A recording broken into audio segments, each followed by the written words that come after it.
सबसे पहले तो समीर सर आपसे मैं ये जानना चाहूँगा कि वेज हाइक हुई फर्स्ट क्वार्टर में और उसके बावजूद भी जो मार्जिन्स हैं वो जितने स्ट्रीट एस्टिमेट्स थे उसको भी बीट करते हुए नजर आए। तो क्या ऐसे फैक्टर्स थे जिस कारण से यहाँ पर मार्जिन्स जो है बीट करते हुए दिखे, और साथ ही अगर आप आउटलुक शेयर कर पाए। अगर हमारे जो मार्जिन्स Q1 में थे वो 24.7 पे आए, एंड ये मार्जिन्स में हमने 170 बेसिस पॉइंट्स का वेज इंक्रीमेंट का हिट लिया, और एडिशनली थर्ड पार्टी एक्सपेंसेस जो है वो भी ऊपर जाते हुए दिखाई दिए थे। ये दोनों का जो कंबाइंड इफेक्ट है उसको न्यूट्रलाइज करने के लिए जो ऑफसेट मिला हमें was purely through driving operational efficiency.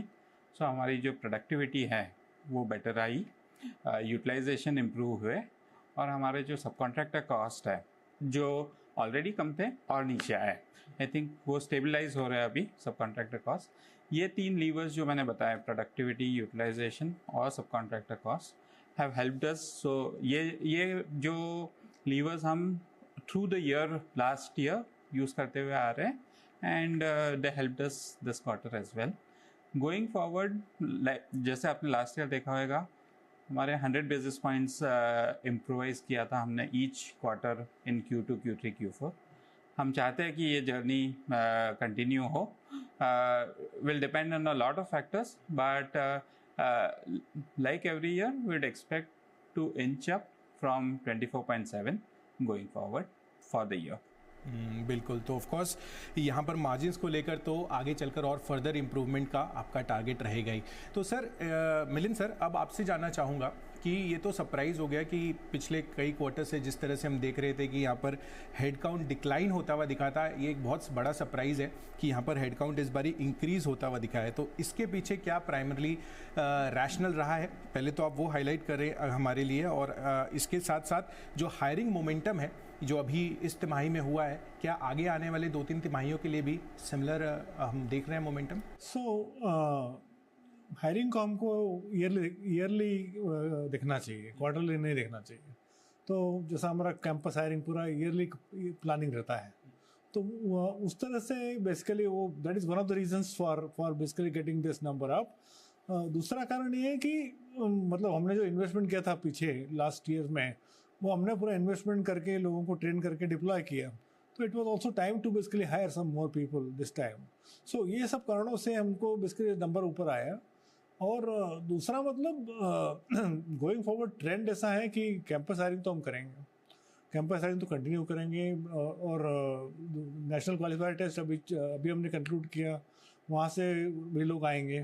तो ये सब करके campus hiring and induction of trainings will continue over the year. Net addition कैसा होता है नेक्स्ट फ्यू क्वार्टर्स में ये देखेंगे कैसा, depending on various factors, and that will see how it goes. चलिए, तो आगे चलकर देखना होगा कि किस तरह से जैसे रिक्वायरमेंट होगी उसके बेसिस पे आप हायरिंग करेंगे। तो समीर सर, अब आपसे सवाल है डॉलर आय को लेकर। जिस तरह से 7.46 बिलियन डॉलर के आसपास की लोग एक्सपेक्टेशंस लगाकर चल रहे थे, उसके मुकाबले 7.5 का यहाँ पर ये नंबर आता हुआ दिखा है। तो इसको लेकर एक तो ऑर्डर बुक का किस तरह का अभी ये परफॉर्मेंस है, और आगे चलकर अगर आप कुछ आउटलुक या कलर दे पाएँ रीजन स्पेसिफिक वाइज। पहले 7.5 बिलियन जो डॉलर रेवेन्यू आया है उसका ब्रेकअप देखते हैं। अगर ये देखें तो सारे मार्केट्स हमारे जो ये टाइम रहे हैं सीक्वेंशियल बेसिस पे, सारे मार्केट्स ने पॉजिटिव ग्रोथ दिया है, सारे जोग्राफीज़ ने, एंड सारे वर्टिकल्स एक्सेप्ट वन भी पॉजिटिवली ग्रो किए हैं। ब्रॉड बेस्ड परफॉर्मेंस था across geographies and verticals. Order book देखें तो order book was 8.3 billion dollars, and वो भी काफ़ी ब्रॉड बेस्ड रही है, both in terms of verticals from which it is coming from, including BFSI and consumer business वाला, and also in terms of size of deals. There is no material movement on from that perspective. And एक खास बात रही है कि typically last few quarters में हमारे order book में कोई ना कोई मेगा डील रही थी।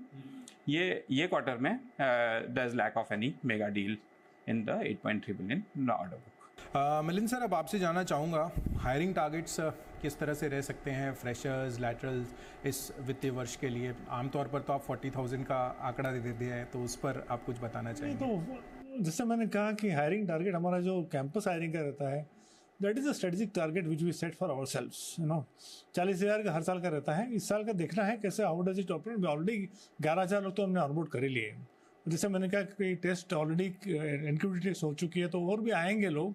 एग्जैक्टली कितने आएंगे will see as we go. और lateral hiring will depend on the demand every quarter, and that is basically something which we bring in to bridge the gap more than anything else. So that will depend on the demand every quarter. Okay तो situation scenario को देखकर accordingly फिर call लेंगे कि कितनी lateral hiring होनी चाहिए। चलिए समीर सर, अब आपसे मैं जानना चाहूँगा स्पेसिफिक जो वर्टिकल स्पेसिफिक है, मैन्युफैक्चरिंग में तो वापस से एक बढ़िया ग्रोथ हमने देखने को मिली, 9% से ज़्यादा की वाई बेसिस पर ग्रोथ आई थी। बट BFSI अगेन थोड़ा सा अभी भी डाउनवर्ड ट्रेजेक्ट्री में दिख रहा है, करीबन 0.9% तक की गिरावट वहाँ पर आई थी। तो इसको लेकर क्या थॉट्स है, क्या सिचुएशन है, क्या स्थिति बदली है over the past few quarters, और टेक्नोलॉजी एंड सर्विसेज वर्टिकल्स भी अगर आप हाईलाइट करना चाहें वहाँ पर ग्रोथ के लिए। सो हमारे अगर लास्ट एक साल में जो वर्टिकल्स सबसे ज़्यादा इम्पैक्टेड रहे थे वो टेलकोस जो CMI करके बोलते हैं, फिर टेक्नोलॉजी सर्विसेज और BFSI। CMI जो है ये सीक्वेंशियली भी देखे तो ये टाइम डी ग्रोथ था, बाकी दोनों में सीक्वेंशियल ग्रोथ है। ईयर ऑन ईयर बेसिस पे given the impact which was there which has been continuing, the growth दोनों ही वर्टिकल में आ रहा है। North America banking which is one critical area, ये टाइम ओवरऑल बैंकिंग भी और नॉर्थ अमेरिका ग्रोथ में रहा, एंड वो सुधराव अगर कंटिन्यू करें उसी की आशा रखते हैं। बिल्कुल। तो चलिए वर्टिकल वाइज आगे धीरे धीरे हो सकता है कि आपको प्रोग्रेस देखने को मिले, जिस तरह से सिचुएशन वहाँ पे चेंज होती हुई दिख रही है।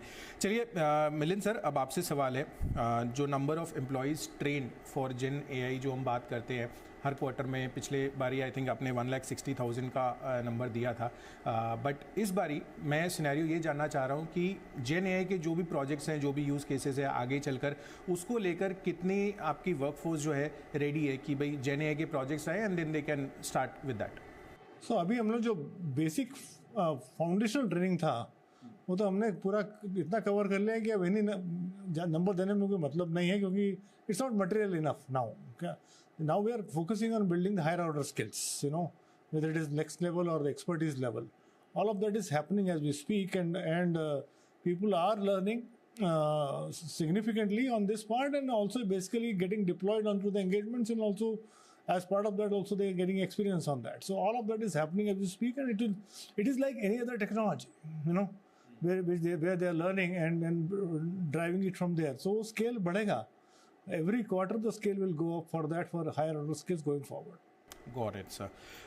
समीर सर, आखिरी सवाल आपसे, ओवरऑल IT स्पेंड सिनेरियो, इसको लेकर आपका क्या व्यू पॉइंट है, खासकर नॉर्थ अमेरिका में और साथ ही यूरोपियन मार्केट्स में, क्योंकि वेस्टर्न यूरोप से भी आपका काफ़ी सिग्निफिकेंट वहाँ से भी रेवेन्यू आता है, तो या तो लास्ट क्वार्टर के कंपैरिजन में एंड साथ ही जो पिछले साल सेम पीरियड था उसको अगर आप कंपेयर। एक्चुअली फ़िलहाल जो कस्टमर सेंटिमेंट्स है वो वेरी सिमिलर है over last quarter and what we have seen for the past calendar year also. So cautious approach अभी भी जारी है। कस्टमर्स देख रहे हैं कि जहाँ पे उनको नफ़ा जल्दी हो प्रोजेक्ट इम्प्लीमेंटेशन से, उसको प्रायोरिटाइज कर रहे हैं।